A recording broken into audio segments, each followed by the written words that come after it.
Olá, aqui é o professor Diego Carneiro e hoje teremos nossa 11ª aula do curso de Estatística Básica. Na aula de hoje, aprenderemos um pouco mais sobre medidas adicionais para caracterizar distribuições de frequência.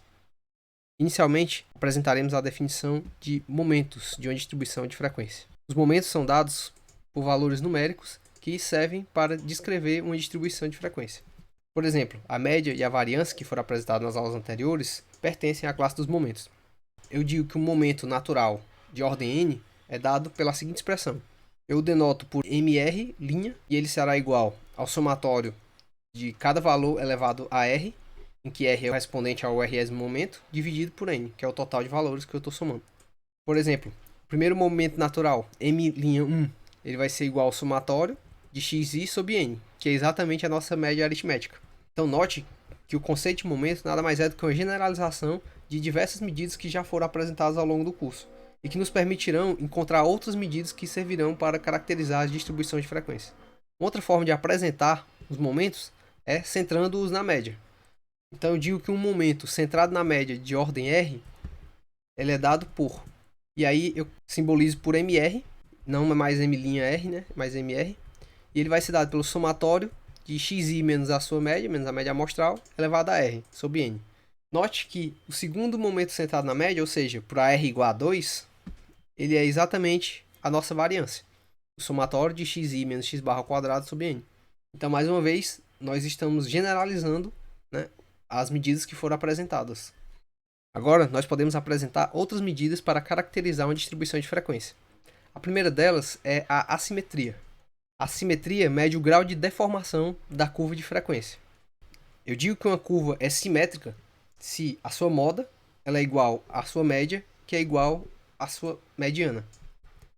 Já eu digo que a curva ela é assimétrica positiva, ou seja, ela possui assimetria positiva, quando a sua moda ela é menor do que a sua mediana, que ela é menor do que a sua média.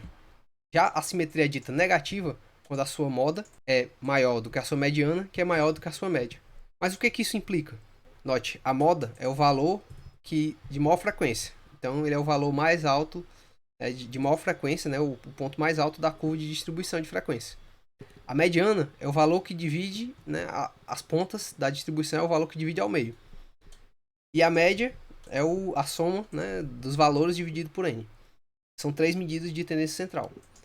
Se as três coincidirem exatamente, né, uma conforme a outra, digo que a curva é simétrica, ou seja, metade da distribuição está de um lado, metade da distribuição está do outro, né, e eu tenho ela simétrica, né, em torno dessas três medidas. Já se eu tenho uma situação em que a moda é menor do que a mediana, que é menor do que a média, eu tendo a ter um desvio da curva para a esquerda. Enquanto que, quando eu tenho uma simetria negativa, quando a média é menor do que a mediana, que é menor do que a moda, eu tendo a ter uma deformação da curva para a direita. Além da relação entre média, moda e mediana, eu possuo algumas medidas de assimetria. A mais usual delas é o coeficiente de Pearson. Ele é dado pela média menos a moda dividido pelo desvio padrão. Segundo aquela nossa relação empírica entre essas três medidas de tendência central, essa expressão ela é equivalente a essa segunda, né? Ou seja, a média menos a moda ela é equivalente a 3 vezes a média menos a mediana. Esse coeficiente ele varia de menos 3 até 3. Quanto mais perto de menos 3, mais negativa é a simetria. Ou seja, a deformação do gráfico encontra-se mais acentuada à direita. Enquanto que valores mais próximos de 3 indicam a simetria positiva. Ou seja, a deformidade da curva encontra-se direcionada para a esquerda.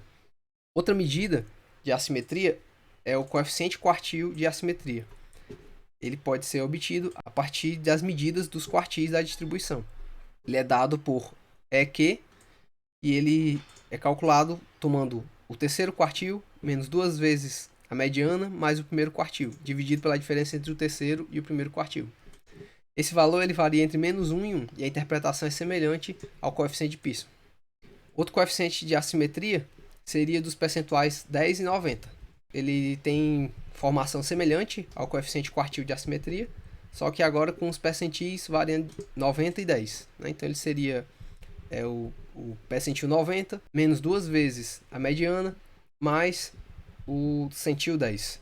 E dividido pela diferença entre o nono e o primeiro decil. Mais uma vez, ele situa-se entre -1 e 1. Temos ainda o coeficiente momento de assimetria. Ele é dado pelo terceiro momento centrado na média, dividido pelo desvio padrão elevado ao cubo. Vamos comparar todas essas medidas para ter uma ideia de como elas se comportam. Então, tome o seguinte exemplo. Eu tenho aqui esse conjunto de valores, 1, 2, 3, 4, 5. Aqui eu tenho a frequência com que cada valor desse ocorre. E aqui eu tenho já as estatísticas necessárias para calcular os indicadores. O valor modal é 4, a mediana é 3, a média aritmética é 1,95, o desvio padrão 1,37 e o terceiro momento, já calculei aqui, menos 7,05. Se eu calcular o coeficiente de Pearson, ele vai ser x barra menos a moda dividido pelo desvio padrão. X barra é 1,95 menos a moda, que é 4, dividido pelo desvio padrão, que é 1,37. Isso vai me dar aqui menos 1,05, ou seja, eu possuo assimetria negativa. Se eu calcular o coeficiente quartil de assimetria, substituindo os valores, né, dos quartis e da mediana, eu vou chegar numa assimetria de 0. Já se eu utilizar o centil ao invés dos quartis, eu chego na mesma conclusão. E por fim, se eu utilizar o estimador de assimetria dos momentos, eu vou ter que aqui é meu M3, ou seja, meu terceiro momento, né, menos 7,05, como mostrado, dividido pelo meu desvio padrão elevado ao cubo, eu vou ter o valor de menos 2,74. E aqui vai me dar também uma distribuição assimétrica negativa. Podemos ainda apresentar uma última medida para caracterizar uma distribuição de frequência. Essa medida daremos o nome de kurtose. Ela mostra o grau de achatamento das curvas de frequência. Mostrando graficamente, as curvas de frequência podem ser mais ou menos espalhadas, digamos assim. Quanto mais concentrada essa curva, nós dizemos que ela é leptocúrtica. Já se ela é intermediária, nós dizemos que ela é mesocúrtica. Já se ela é mais espalhada, assim, dizemos que ela é platicúrtica. Então, o grau de achatamento dessa curva nós denominamos de kurtose. Da mesma forma que a assimetria, nós também temos medidas para medir aquele grau de achatamento. Uma das medidas é o coeficiente percentílico de kurtose, denominado aqui pela letra K. O terceiro quartil menos o primeiro quartil, dividido por 2 vezes centil 90 menos o centil 10, né? Ou seja, o nono menos o décimo decil. E aqui eu tenho os valores de referência. Se o K for exatamente igual a 0,263, eu digo que a minha distribuição de frequência ela é mesocústica, ou seja, ela está naquela situação intermediária. Se o K for maior do que 0,263, eu digo que ela é platicústica, ou seja, ela está mais espalhada. Já se ele é menor do que 0,263, eu digo que ela é leptocúrtica, ou seja, ela está mais concentrada, né? Ela é mais concentrada em torno do valor central. A segunda medida, que também é mais utilizada, é o coeficiente momento de kurtose, que ele é dado pelo nosso quarto momento centrado na média, dividido pelo desvio padrão elevado à quarta. Os valores de referência são: se o coeficiente momento de kurtose for igual a 3, eu digo que a nossa distribuição de frequência é mesocúrtica. Se ele for menor que 3, eu digo que ela é platicúrtica. E se ele for maior que 3, eu digo que ela é leptocúrtica. Vamos para um exemplo. Seja um conjunto de dados, né, dado por essa distribuição aqui, cujo desvio padrão é 1,37 e o quarto momento é 19,75. Lembrando, o quarto momento centrado na média, né, é só utilizar aquela fórmula. Ele é dado pelo somatório de xi menos x barra elevado à quarta dividido por n.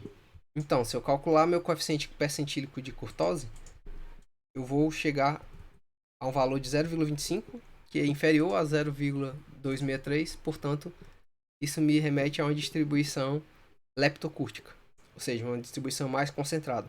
Já se eu calcular pelo meu coeficiente momento de kurtose, eu vou chegar ao valor de 5,63. Ele é maior do que 3, logo eu também chegar à conclusão de que a nossa distribuição é leptocúrtica. E por hoje é só. Muito obrigado.